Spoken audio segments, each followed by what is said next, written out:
преживяла ли? Така ще ги наредиш. Така се редат чаши. Айде, синко, да спи. Се ще намериш нещо. Ще намериш нещо. Учи я, синко, ама тя не приема. Да. Ига сега, ле. Да. Какво? Виж я сега! Сложи стола на мястото му бързо! Цял ден ги реда ръцете ми се откъщаха! Айде бързо! Не ставай такава. Ела и ти тук при масата, че за това е тя тук. Ела да седнеш при мен.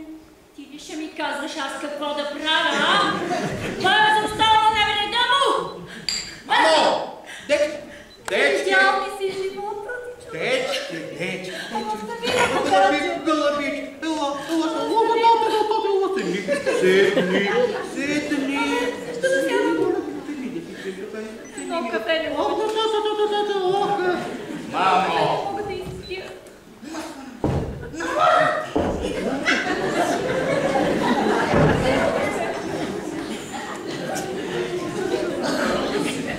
Седни, казвам!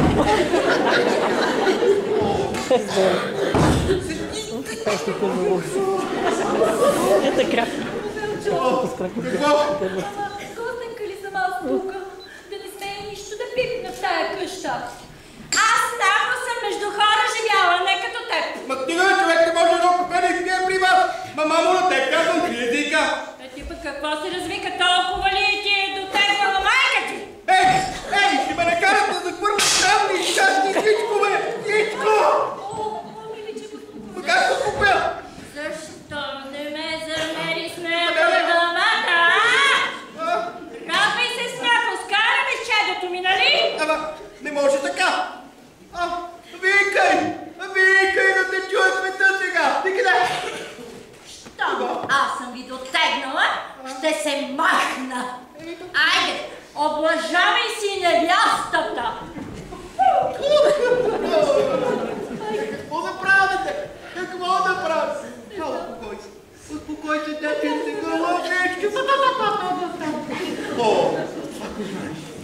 Вчера дойде братовчет ми Гошко. Ма много момче. Да знаеш, аз не се оплаках. Оплаках му се. И той да видиш как малко така се издигна на живота.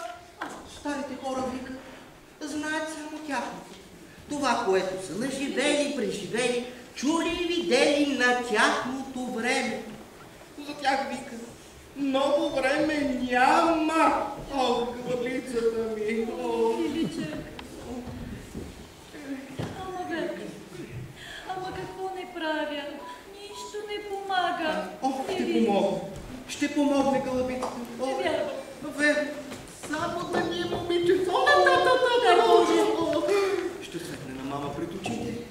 Ще те носи на ръцето така. Повярвай ми, гълъбица. Повярвай. Тя в началото и си виках Миличък.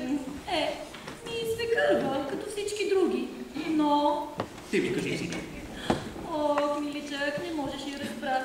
Особена е тя. Ще забърза някой азарт, като че ли ще върви нейде. И тогава не трябва да й се мяркам пред очите. Друг път. Място не си намира. Ама всичко е криво. Не мога да й угодя. Трябва просто да се свия под краката и пак не мога да й се харесам, Велчо. Започвайте очите. Започвайте ушите, миличка.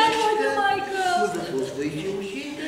Ама, Велчо, тя намира такива думи, че би жегнала човека и в гроба даже. И пътя тогава от кухнята. Прелея ли ти чашата?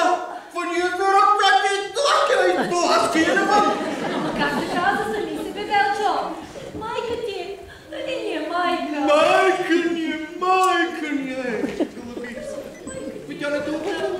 Не те уважава. Гълъбица може. По някакъв път ти трябва да правиш широко и кълраво сърце. Слушай какво? Тя като се заеде с тебе, ти не обръщи внимание. Върши си своето, тя нека си бъбри там. Ти си гледай твоето.